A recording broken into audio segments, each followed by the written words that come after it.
தங்கம் அந்த பொண்ணு வந்தன எல்லாம் எந்திரிச்சு நிக்கிறாங்களே, பயந்துக்கின்னு நினைச்சிட்டீங்களா?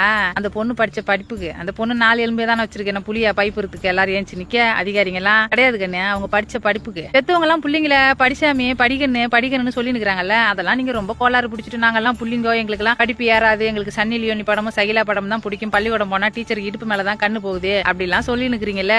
பெத்தவங்க பிள்ளைங்களை படின்னு சொல்றது, பெத்தவங்களுக்கு நீங்க வீடு வாங்கி கொடுப்பீங்க, இடம் வாங்கி கொடுப்பீங்க, கார் வாங்கி கொடுப்பீங்க, பிளைட்ல கூட்டிட்டு போவீங்க, நாங்க மல்லாக்க படுத்துனுக்குறோம், கால் அமைக்க விட கை அமைக்க விட 4 ஆளு சம்பளத்துக்கு வைப்பீங்க அப்படின்லாம் எதிர்பார்த்துக்கிட்டு இல்ல கண்ணு. நம்ம பிள்ளைங்க நாளைக்கு படிச்சதுன்னா நம்ம இல்லாத காலத்துல ஊருக்காரன்ட்டியோ சொந்தக்காரன்ட்டியோ கூட பிறந்தவன்ட்டியோ கையேந்து நின்ற கூடாது, யாரு இன்னாரோட மோவன் கஷ்டப்படுறான் ரோட்ல கிடக்குறான் அப்படின்னு சொல்லிட கூடாதுங்கிறதுக்காக தான் சாமி உங்களை படின்னு சொல்றது.